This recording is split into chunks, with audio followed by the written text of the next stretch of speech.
Indiana Newsdesk is made possible in part by Smithville Fiber Internet, streaming TV, home security and automation in Southern Indiana. More information at smithville.com. Maller Grodner Attorneys, providing legal services to clients and the community. Understanding, expertise, results. Bloomington and Indianapolis. lawmg.com. IU Center for Rural Engagement, extending IU Bloomington resources to improve Hoosier lives in partnership with communities and organizations. rural.indiana.edu. And by WTIU members. Thank you. Coming up on Indiana Newsdesk. A foster care mother is leading a push at the State House for more money to be invested and new regulations put in place to improve child welfare in the state. A lot of that money needs to be allocated towards services, for the kids to not go through extra trauma that Indiana State is putting them through. Part of one piece of legislation called Judah's Law passed in the last session. Bloomington City Council unanimously voted against rezoning a tract of land off I-69 that the county wanted to use to build a new jail. I have too many questions and too many concerns to support this rezone. The council also tabled a proposal to expand City Hall to include the police and fire departments. And we look back at some of the top stories we brought you during the past year. We'll have these stories plus the latest news from across the state right now on Indiana Newsdesk.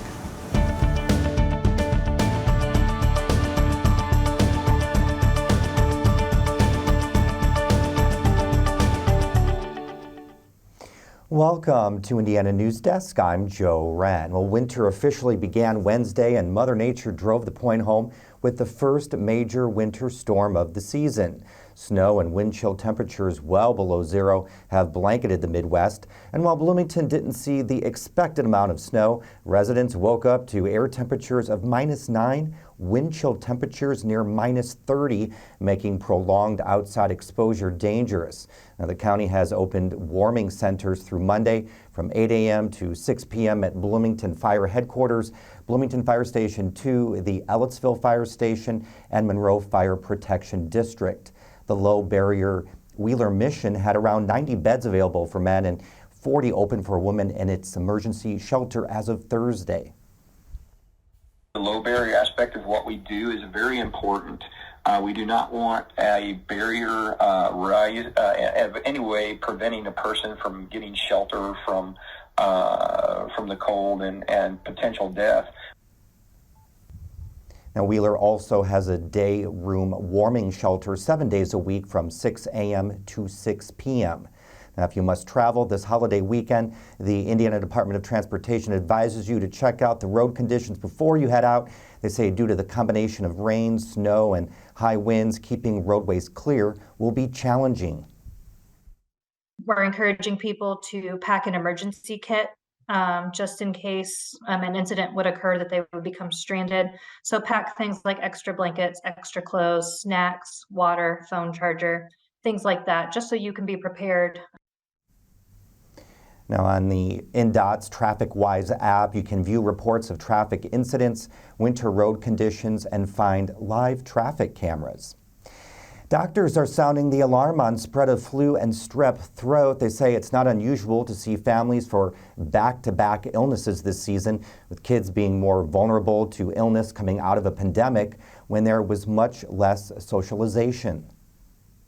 Particularly with kids, we've seen a lot of viruses that are normally spaced out in a seasonal pattern squished together in the seasons we don't normally see them.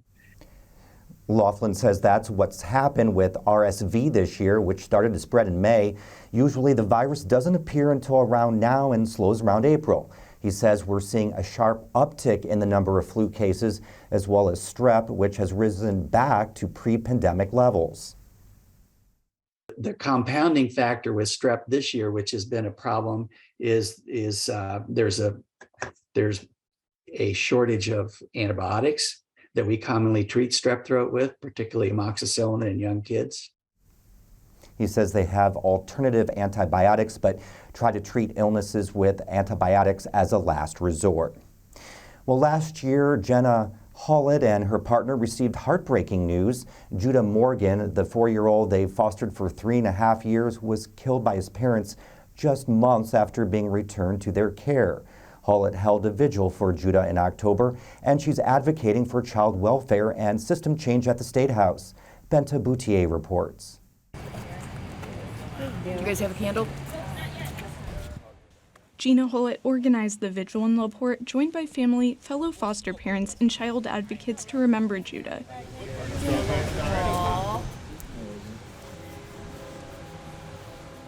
She was a kinship placement for Judah, technically his second cousin.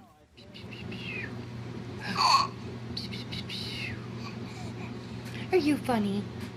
I held him just a couple minutes after he was born, and I knew I loved him then. Kinship placement is a care method the Department of Child Services has been leaning toward in recent years because it keeps a child closer to family. Hollett went through foster care herself and didn't want her family to go through the same experience.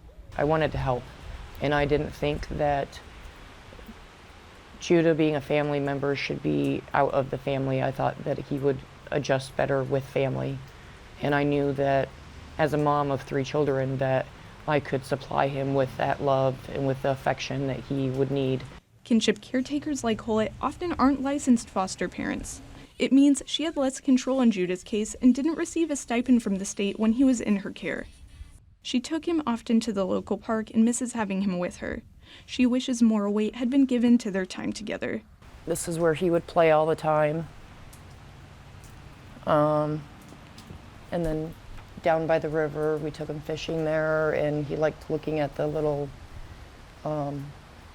minnows and whatnot. Our last day with him, actually, we took him fishing and we brought him here.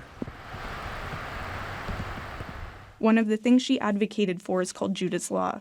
Part of it passed last legislative session, allowing longtime caretakers to intervene in custody issues if they believe the child is in danger.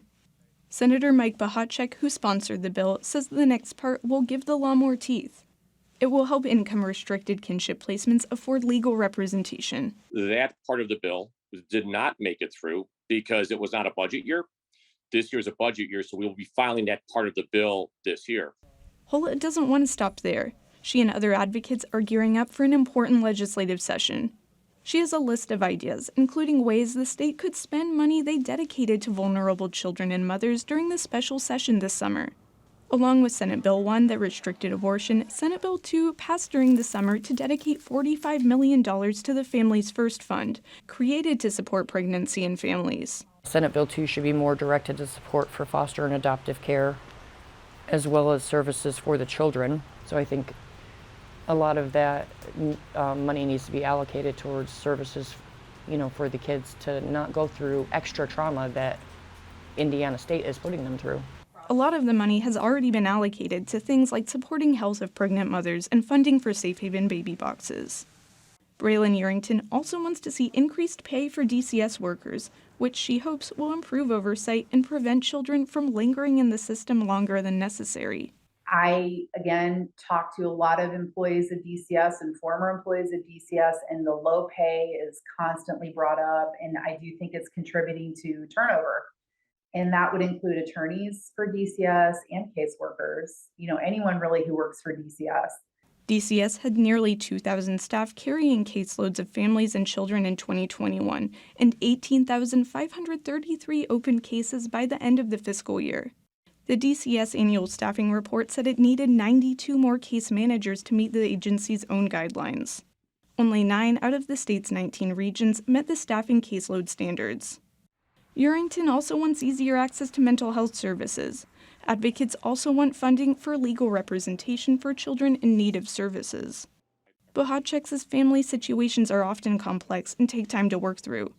He says lawmakers are aware improvements to the system and more services are needed. This is one of those things that you're going to have to keep working on this all the time because the problems change, in every family, and they become different every year. For Hollett, losing Judah will be with her the rest of her life. She's created a Facebook group in his memory. Changes aren't going to be made if I'm quiet. And I think that's why I've been loud, per se, because I know if I don't speak up and if my family just sits by and curls up in a ball and mourns, that nothing's going to change. And I don't want anybody else to go through what Judah went through. I don't want anybody else to go through what my family's going through. For Indiana Newsdesk, I'm Benta Boutier. The Indiana General Assembly will reconvene in January for a budget session. Other areas of funding addressed in Senate Bill 2 include support for foster and adoptive care, increased access to child care, and programs to prevent children from entering the DCS system. The Reverend of the Canterbury House has made the ministry across the street from Indiana University a home for the LGBTQ community and the Graduate Workers Coalition. Ethan Sandwise has this story. Reverend Ed Bird says students often mistake his church for the campus LGBTQ center. He's the Reverend at Canterbury House, an Episcopal ministry across 7th Street from IU's campus. The yellow brick building is draped in pride flags and houses the Graduate Workers Coalition's impromptu headquarters. Bird started his career as a psychiatric social worker in Memphis and soon moved to Chicago, serving the homeless community. He says that for him, faith and service come hand in hand. St. Francis himself said, preach the gospel at all times, occasionally use words. And so we like for our open-mindedness and our open arms and our open door to kind of reflect our primary value of hospitality. Bird says many Christian organizations put on an inclusive face but stop short of restorative justice.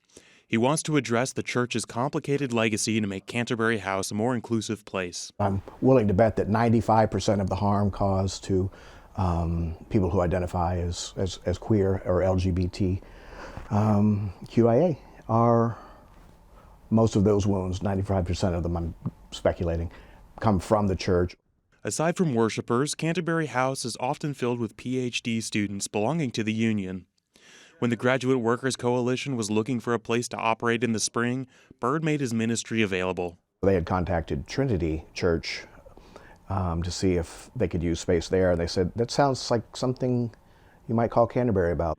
The union still operates out of Canterbury House, hosting study sessions and sharing the top floor with Bird's office. They are often here as well. It's wonderful to walk in and have the place be full of students. For Indiana Newsdesk, I'm Ethan Sandwise. Though emergency pet care coverage has been stretched thin in Bloomington for some time, the anticipated opening of a new clinic might help change that. Clayton Baumgarth has the story. Throughout Indiana, veterinary care is lacking. We've experienced a shortage in areas across our state. We've had calls from local politicians and local veterinarians that they're having difficulty getting veterinary coverage in their area of the state. But a new clinic opening in Bloomington in the spring of 2023 is aiming to ease that load. Vet Check Pet Urgent Care Center currently has locations in Carmel and Fishers, Indiana. The under construction Bloomington location will help fill a gap in area coverage. Vet Check's director of HR, Taylor Fite, says the company decided to open a clinic in Bloomington after noticing the distance some clients were driving for pet care. We started seeing a huge number of patients from Bloomington, Nashville, Brown County, this large population of people having to migrate north and make these long drives to just get their pets care that they need. The development presents many challenges. Chief amongst them is finding staff and settling on a good build site. Finding a centralized location that not only served Bloomington, but again, those surrounding communities was really important to us. VetCheck has received lots of positive feedback, even though no formal announcement has been made. It's just been huge. I think far more than any of us ever thought. The outpouring of love and anticipation and just excitement of us being there has been awesome. For Indiana Newsdesk, I'm Clayton Baumgarth. A vast majority of Indiana residents say they're ready for legal cannabis in some form. That's from the Indiana Public Broadcasting Ball State Hoosier Survey. But Indiana Public Broadcasting's Brandon Smith reports state Republican lawmakers still seem reluctant to move forward on the issue. More than 50% of the 600 people in the survey said cannabis use should be legal for adults. Another 30% said it should be legal, but only for medicinal use. Ball State political scientist Chad Kinsella says there's a clear trend on this issue. Thinking back to past Hoosier surveys we've done, it's like that number has just been creeping up. And so I think it's just kind of the the floodgates are opening at this point. Cannabis legalization has gotten almost nowhere at the State House, though Senate GOP leader Roderick Bray says the door is open slightly going into 2023. I think you'll see us talk about it this legislative session. What exactly we'll end up doing, I'm not prepared to say just yet. Bray says lawmakers might begin to set up some regulatory infrastructure in case the drug is legalized at the federal level. For Indiana Public Broadcasting, I'm Brandon Smith at the State House. Indiana is bordered on 3 sides by states with some form of marijuana legalization. Illinois and Michigan allow for both recreational and medical use of marijuana, while Ohio allows for only medical use. Coming up next on Indiana Newsdesk. Bloomington City Council shot down a proposal to rezone a large parcel of land southwest of the city for a new jail. And a warehouse in Indianapolis is home to a new and unusual industry in the state, sustainable shrimp farming. These stories and more right here on Indiana Newsdesk.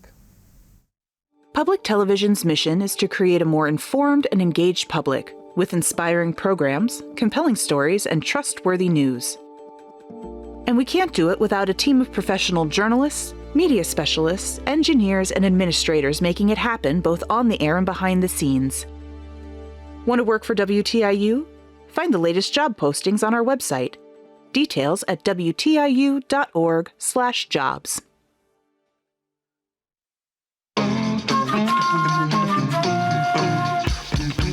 Life is full of choices, and right now your favorite member benefit, Passport, is offering more choices for you to stream. Welcome to the club. It's a beautiful thing. With cooking. I gotta let it cook, but I keep wanting to smell it. Travel. And here we are. Documentaries. I realized I could change the world. And so much more. The choice is yours with Passport on the PBS Video app. Welcome back to Indiana Newsdesk. The Bloomington City Council voted 5-2 Wednesday night to postpone a decision on relocating police and fire headquarters to City Hall. Ethan Sandwise has this report. The mayor's office hopes to buy a portion of the Showers building to rehouse public safety services. It argues that housing the police and fire departments adjacent to each other would improve coordination, provide room to expand, and be the cheapest effective solution to flood damage at their old headquarters. The fire station was destroyed during last year's flash floods. Fire Chief Jason Moore wants to avoid any repeat. Because of this flood, taking over a temporary headquarters, as we've allowed ourselves to be able to consolidate all of our admin, which has really been beneficial for not only our department, but other departments in the city and citizens as well. So for us, the Showers building expansion makes perfect sense. The police station was also flooded, although damage was less severe. Police administrators support the move, but the police union does not. Union President Paul Post has concerns about parking near City Hall and says he'd prefer to improve the existing facility. We think that with a much lower price point, you could build on the existing footprint that's already owned by the city, expand the square footage at the 3rd Street facility to provide the space that we need, and still stay within that budget. The city wants to purchase the building for $8.75 million and anticipates around $14.75 million in construction costs. At Wednesday's meeting, Councilman Steve Volan questioned the city's cost estimates, saying the council needed a more detailed breakdown and more time to review the proposal. If, as Ms. Kuhn said, the administration has the time to make many design decisions in the process after this is approved, then they had time for us to take 1 more month to fully understand what they're asking us to improve. But the numbers from the administration are insufficient. Mayor John Hamilton countered that the city's information meets those standards. An extra month won't give us much more information, and this is, from my experience and our work, this is a standard level of review to make this kind of decision. City Council will vote on the proposal January 18th. For Indiana Newsdesk, I'm Ethan Sandwise. Now, the council also voted unanimously to reject the county commissioner's request to rezone land for a new jail. Commissioners say the current jail in downtown Bloomington has exceeded its lifespan. They argue the 90-acre site in southwest Bloomington is ideal because of its proximity to I-69 and Fullerton Pike. But council members objected on several grounds, including a lack of transportation services in the area. County Commissioner Julie Thomas says it's the city's responsibility to make the site accessible. What will you do about transit? Why are you asking us this question? However, rest assured, we will take care of transit if we have to take care of transit. I'm certainly not saying we won't do that, but I just wonder why the onus is on us. Since its petition to rezone the land has been shot down, the county may explore purchasing land already zoned as mixed-use institutional. A sustainable shrimp farm in Indianapolis celebrated its first harvest this fall. Clayton Baumgarth was there to find out what a shrimp farm is doing in Indiana. At a nondescript warehouse in Indianapolis, unexpected innovation awaits. The Shrimp Box, made by Ataraya Incorporated, is the world's first plug-and-play shrimp farm housed in a traditional cargo container. Each unit allows for the production of 1.6 tons of shrimp in landlocked places you normally wouldn't get them, like Indiana. What I love the most about this whole project is that I think that we definitely need to rethink and to update our food system. The Shrimp Box has been in development for 11 years. A lot of effort was put into making the box mostly hands-off and easy to manage. A computer inside monitors everything and tells the farmer exactly what to do and when to do it. Developing the protocols, creating the biotech, then put this in software, train the system so that it's easy to use, and then develop all the hardware systems and the connections, the telemetry. All that has been complex. Russick was inspired to create the Shrimp Box after learning about the environmental impacts shrimp farming has on the environment, including overfishing, habitat destruction, and coastal pollution. But at the same time, we saw a tremendous opportunity in the seafood demand. There is no fastest growing source of protein demand than seafood. For Indiana Newsdesk, I'm Clayton Baumgarth. Ataraya plans to deploy its early adopter program for potential shrimp box farmers in early 2023. Well, this is the final Indiana Newsdesk of the year, but our work continues online as we cover the news throughout the week at WTIUnews.org. But before we go, videographer Devin Ridgway put together this piece looking back at some of the stories we brought you throughout 2022. Have a great holiday weekend and Happy New Year. They want the person who's standing 2 feet away from them to be vaccinated because that's what makes them feel safer.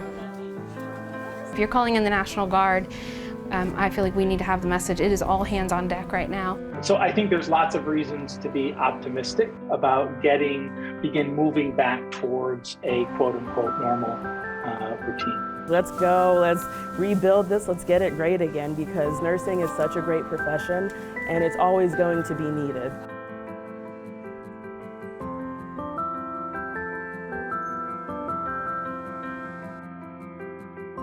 There are going to be more people carrying more firearms, and there's going to be less opportunity, fewer tools for us to be able to identify who is proper, who is improper.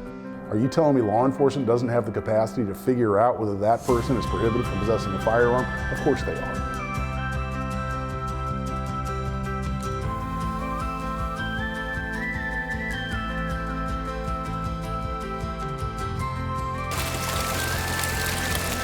To be told that she is not a girl when it comes to sports it doesn't make sense to me. Boy, how's my boy? I thought that I'm here and my future also will be good, but some people are in Afghanistan, they have no future. Let's accept this situation. It's like a lottery. Every single day you don't know what's going to happen.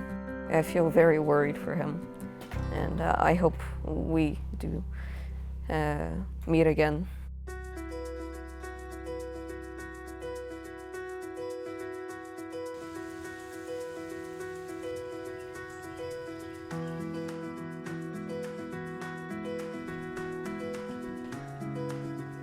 We're going to open the door for all of your voices to be heard where they need to be heard.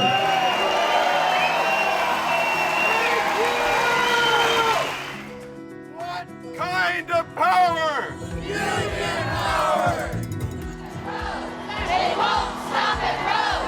They won't stop at road! They won't. We need to ask ourselves if the baby should be punished by having its life taken away.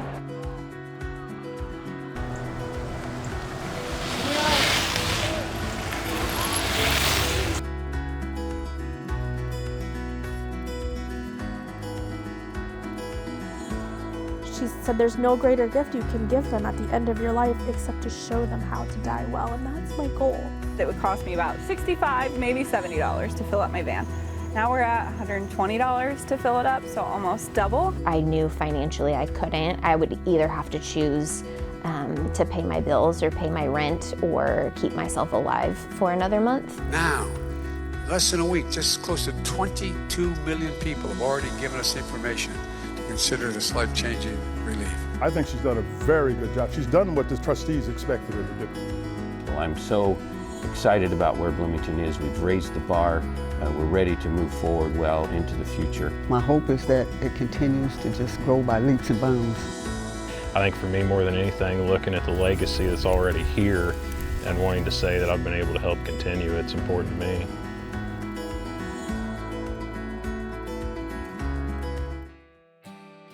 Indiana Newsdesk is made possible in part by Smithville Fiber Internet, streaming TV, home security and automation in Southern Indiana.